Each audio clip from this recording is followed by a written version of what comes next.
General Thoughts is a series I absolutely love to work on. The videos have such a laid-back, casual tone that makes them an utter joy to write scripts for, and trying out every character or weapon or whatever to get my thoughts on it is a great way to discover something new, which is why it's so sad to see that I haven't made another entry in the series in over a year. It's not that I don't want to, the problem is that General Thoughts requires a certain type of game to make a video on, and I haven't been playing too many of those games. But I didn't want the series to go entirely dormant. So, as part of my 500 sub special, I figured it'd be fun to revisit the 5 episodes I've already made, and update them with my current thoughts, or with whatever new features weren't there when I first made the video. It's not quite the same as a new episode, but I think it's still gonna be a lot of fun to do. So without further ado, general updates to General Thoughts. I've been playing TF2 on and off the past few years. Every time I come back to it, I feel an incredible urge to try some weird new thing and actually learn how to use it. Be it Demo Knight, the Huntsman, or the entire concept of Sniper, this always gives me something fun to look forward to when I return to the game. This has also given me a lot of new respect for some gimmicky weapons I initially wrote off, so prepare for a lot of positive settings on not very great weapons. Babyface's Blaster. In my OG TF2 video, I didn't have much positive to say on the BFB. I made fun of how quickly you lose the boost and the reduced clip size, and just kinda wrote it off. But what I failed to realize is how much fun this thing is when it works. 100 damage to get the full boost isn't much to ask, and when you get your full boost, oh man, it feels great. Getting to cruise around the map in Mach 10, weaving in and out of enemy forces, maybe picking them off in the process, it is amazing. 25 damage to lose the boost is still pretty nasty though, but even without the boost, you're still the fastest class of the game. The BFB isn't a weapon I use all the time, but I have gained a new appreciation for it as time has passed. It may not be the best, but it is really damn fun. Sandman. Another weapon I've gained some new appreciation for. I found the same as one very specific niche where it really shines, and that niche happens to be paired with one of my favorite weapons, the shortstop. The slowing effect the Sandman inflicts can be used to keep a target locked into a general area, and the range where you get a decently long stun with it matches up perfectly with the shortstop's range. I would say the same as a good weapon, because it's not, but it can just be really stupidly fun in this one combo. Oh, and that infinite crits glitch certainly helps its case. Airstrike. Despite all the praise I gave to the airstrike in my original video, I recently realized how little I actually use the thing. There's a lot of things I like about the airstrike, on paper, but when actually using the thing, it's really just not that fun. Having a nerf damage output and explosion size can make it feel really weak to use, and even though it can make up for the clip size, it's always better to just kill enemies in as few shots as possible. And while I still love raining hell on enemies from a blast jump, I really don't like spending the rest of the match having to reload all 8 shots. The weapon can just feel very counterintuitive at times. Zesty Jesus does a much better job of explaining this than I, but regardless, this one's just weird. Homewrecker. Over the past few months, I've really been experimenting with Pyro's melee weapons. I love the Power Jack as much as the next guy, but sometimes you just want to switch things up a bit. And one though that really resonated with me was the Homewrecker, much to my surprise. Since Pyro is already built for close range combat, switching out his melee weapon for a more supportive option is a trait that's much easier to do than with any other class, and the Homewrecker's support powers are really good. It won't always come into play. You need an engineer on either team to get anywhere with the thing, but when you do have one, it can really prove its worth. You gotta destroy sappers goes without saying. If a spy does sneak up behind your team and kill your NG, you still have the power to keep his buildings up and running. And the added building damage can really come in handy if you come across a lone teleporter, because it is amazing how fast the Homewrecker can actually destroy those things. Much like the Sandman, it's not a go-to for every match, but I'm happy I found some new value in the Homewrecker. Scottish Resistance. I've been praising weapons I initially wasn't too fond of a lot this far, but no weapon has gained my appreciation more than a Scottish Resistance. Man, oh man, is this weapon fun. As long as you bring a standard grenade launcher, you can circumvent the weapon's general sluggishness with some careful preparation and patience. But once you get the traps on this thing set up, it will pay off. Careful monitoring of each trap like it's some sort of weird FNAF game will let you catch anyone trying to get into whatever room you're defending. And being able to quickly reset each trap with the increased firing speed helps a lot too. I think the Scottish Resistance is actually my favorite sticky launcher. It's definitely not for everyone, and I can understand why some dislike it, but it's just too fun for me not to use. Splendid Screen. Now that I kinda actually sorta know how to play Demo Knight, the Splendid Screen is my go-to shield. Partially because the increased recharge time is nice, partially because it's the only one with customizable variations, but mostly because it's just hilarious to run into an enemy at Mach 5 and watch them go flying across half the map. Pistol. I've gained a ton of respect for the stock pistol. Upon putting some thought into it and using it religiously on Scout and Edgy, I've realized it's one of my favorite weapons in the game. It may not be flashy or extravagant, and it may not do huge damage like some other weapons, but man, is it reliable. As both the classes use shotguns as the main weapons, having a long-range quick damage dealer is useful in a ton of situations. Weakening a foe before a fight, finishing off a retreating foe, peppering down a sentry, simple distractions from a distance. It feels like there's always a time to use a pistol. On top of that, the stock pistol is one of the cleanest designs in the game. Yeah, the cap and the Luger may be a bit more extravagant, but something I really like about the nice, simple look of the stock pistol. It really looks exactly how it feels to play, if that makes any sense. That's also why I don't have any war paint on mine, even though it's a strange. I feel any paint would just be a downgrade from its already perfect look. Also, while I have a description, I'm still trying to think of a name that sums up my feelings on this amazing weapon. I've been at this for months now and have nothing. Overdose. Whenever I don't feel like running the crossbow for whatever reason, I'm 100% running the Overdose. And honestly, sometimes I prefer it over the crossbow. Upon playing a lot more medic, I found that the extra speed can really get out of tons of tough situations, and the speed increasing as you build Uber is actually a lot smarter than it sounds. The more Uber you have, the more you're gonna want to get out of a bad situation to the rest of your team. It's really not that bad of a weapon. It still can compete with the crossbow, but it's closer than the other syringe guns, I guess. Kritzkrieg. While playing safe medic can be fun sometimes, playing reckless medic can be even more fun. I've recently switched to running the crits as the medic gun of choice, with good reason. Yeah, it doesn't offer your patient any protection, but who needs protection when there's nothing around to threaten you? It's amazing how quickly the crits can turn around a match by wiping the entire enemy team. It's a very simple weapon, with a very similar risk-reward contrast to the stock medic gun, but it's oh so fun and it really gets the dopamine up pumping. Sniper rifle. I really don't have much to say about this one. I've just been doing the possible and actually learning how to play sniper. Wow! That's given me an appreciation for this weapon. It's simple, effective, and fun. Having a bot killer once really helps my enjoyment. Huntsman. Now, I have some unfinished business with the Huntsman. In my original video, I didn't actually give it a section to make a joke about the classic work better. So now it's a chance to shine. And this weapon feels like it was designed for my hands. It has every wacky mechanic I love messing around with packed into one perfect weapon. It's stupid, it's silly, it's chaotic, it's unpredictable, and it's even got a bit of RNG if you aim too long. Given the choice, I will always gravitate towards the more inherently chaotic and unpredictable ways to play games, and Huntsman is, without a doubt, this playstyle in TF2. There is some skill using it, sure, and it is rewarding to learn, but at the same time, it is absolutely hilarious to just randomly fire arrows at corners and wait for someone to run into one. Oh, and most people also hate this weapon, but that's just kind of true of every design that falls in this playstyle. While the Huntsman may not have the best design of any weapon, it certainly has one of my favorites. Enforcer. On the rare occasions I pick up this weird 9th class, I hardly play regular spy because I'm, let's just say, not the best. But gun spy is a wacky little subclass I have a lot of fun with. For a while I just ran full stock until one of my friends asked me why I didn't use the Enforcer. Upon trying to answer him, I realized I did actually have an answer, so I switched over to it, and I found as much success as one can playing gun spy. The Enforcer is a really stupid weapon, but in a quick firefight that gun spy is known for, the extra initial damage can help to startle the opponent. Or, alternatively, since Spy can see enemies' health, the extra damage from disguises can really help to cross one-shot thresholds on weaker enemies. This weapon may be ass on real spies, it may be ass if you know how to use the Dimeback or Ambassador, but as the worst spy on the planet, it's pretty good. I haven't played all too much Smash recently, but I have still changed my thoughts on a few characters. And even if I hadn't, I made my first video halfway through Fires Pass 2, so I still have to finish that up anyways. Well, let's get to it. Jigglypuff. Gotta give a special mention to Jigglypuff for being the only Pokemon rep who I find fun at all. Well, that's still a better ratio than how fun I find the games. Anyways, Jigglypuff has this weird niche of always trying to stay airborne and come with almost entirely aerials. This makes her play unlike any other fighter in the game, and without faster airspeed, it also makes her one of the most mobile. And that alone's already pretty cool, but then you get to funny stuff. Fair is one of the stupidest, most infuriating, and simplest combos of the game. And it can be a really simple kill, which makes it really funny, and it's honestly where half my fun with Puff comes from. The other half comes from trying to land rests, then attempting to quickly talk my opponent out of punishing me when I miss it. It doesn't work on computers though. Crom. Folks, I have to formally apologize for something.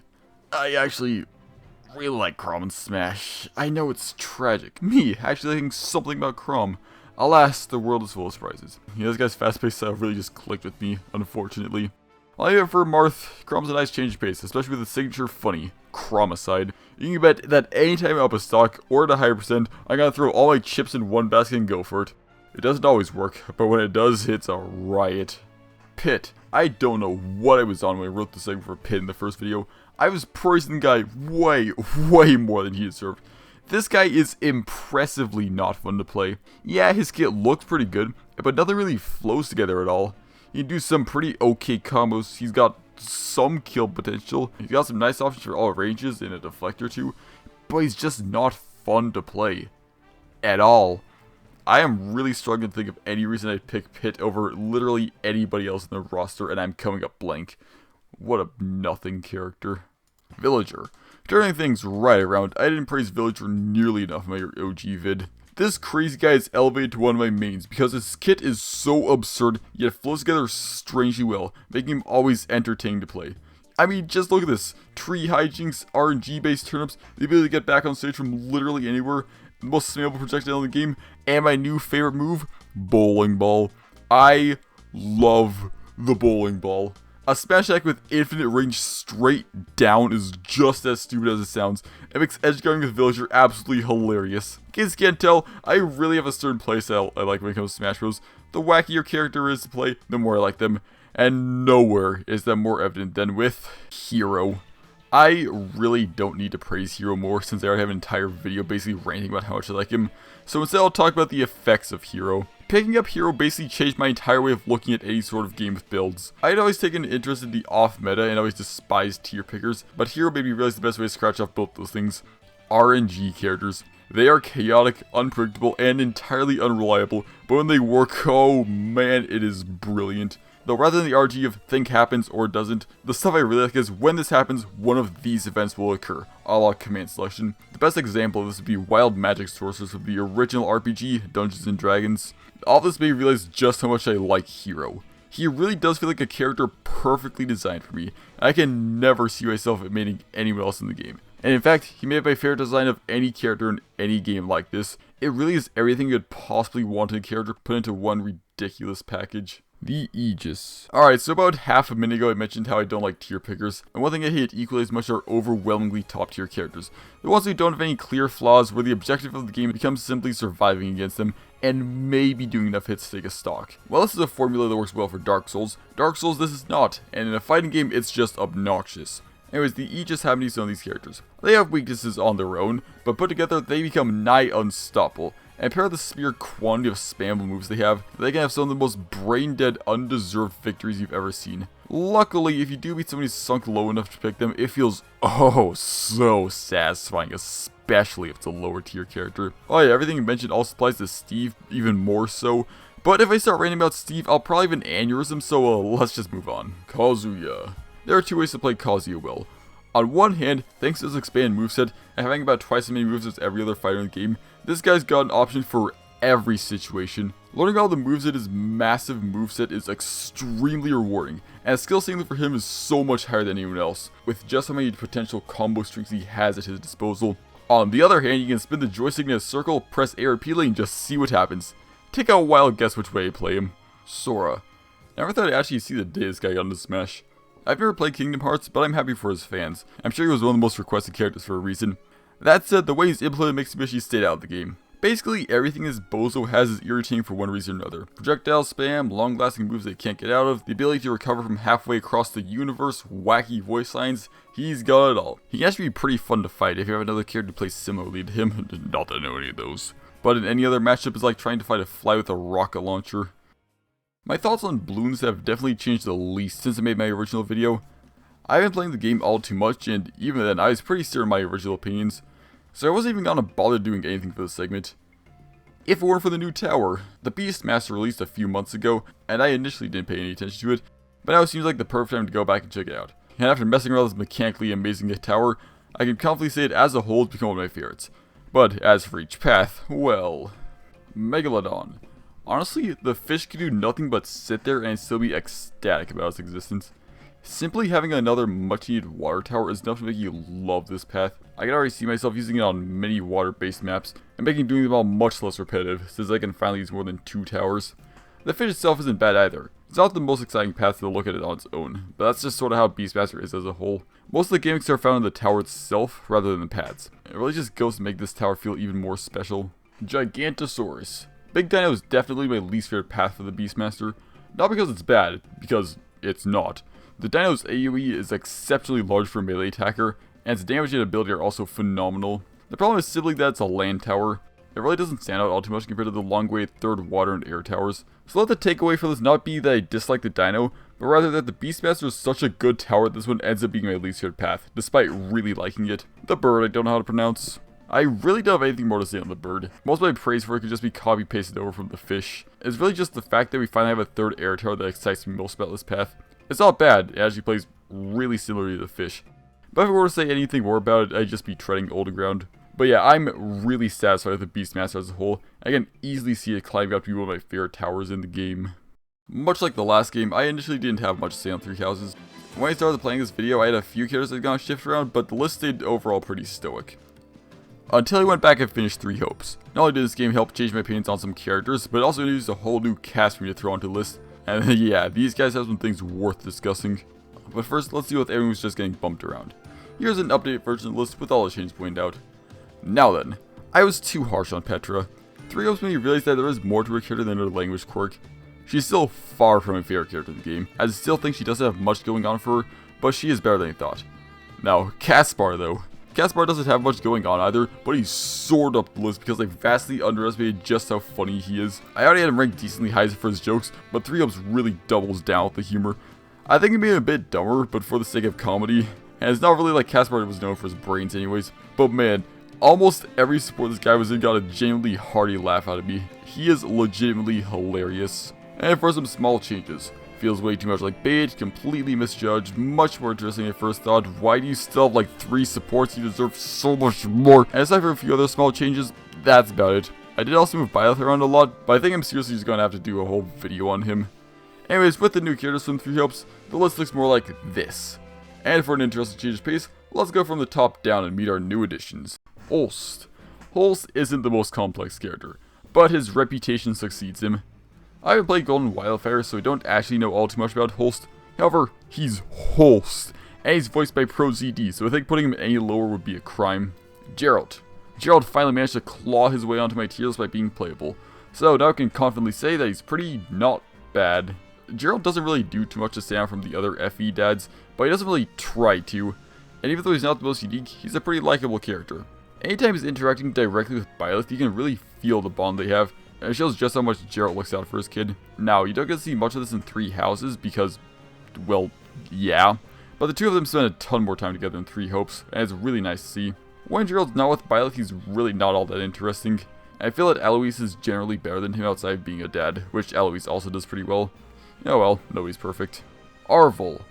Arvel is really weird.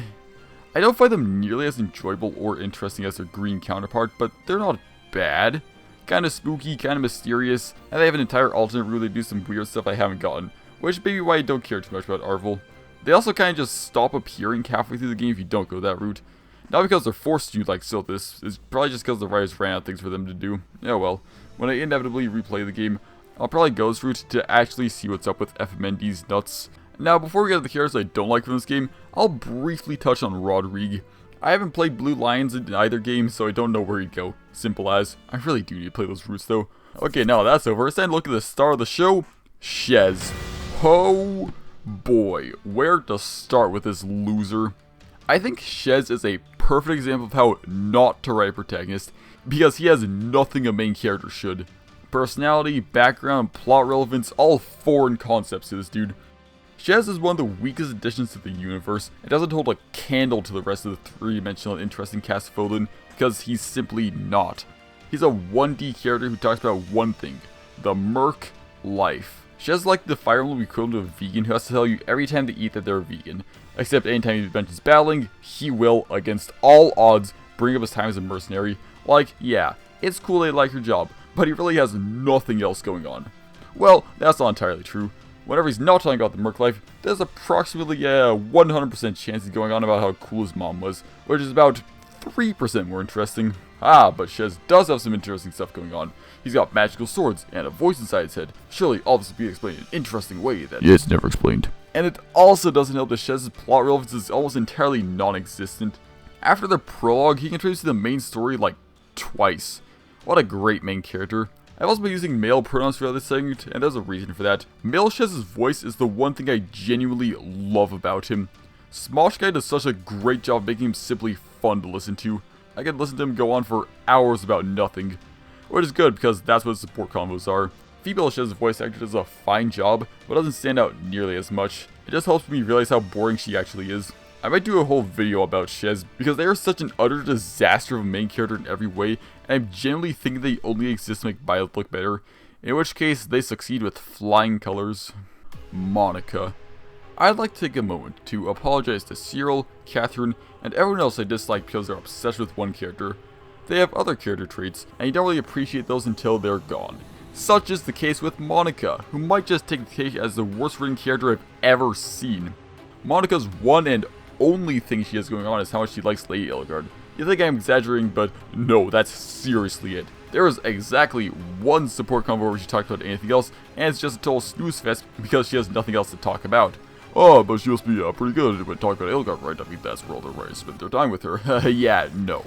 Monica does nothing but talk about how cool Illigard is and fawns over Illigard whenever she does so much as cough in her direction. Good rank for a dog, maybe, but not an actual character. If Shez is a one-dimensional character, Monica's a dot. Now, I have two possible theories for why Monica may be written so abhorrently. FE fans have been bickering over Three Houses of Lords ever since the game released, with Edelgard stands and Dimitri stands constantly talking about how the opposing lords are the scum of the earth while holding their icon up like a golden cattle.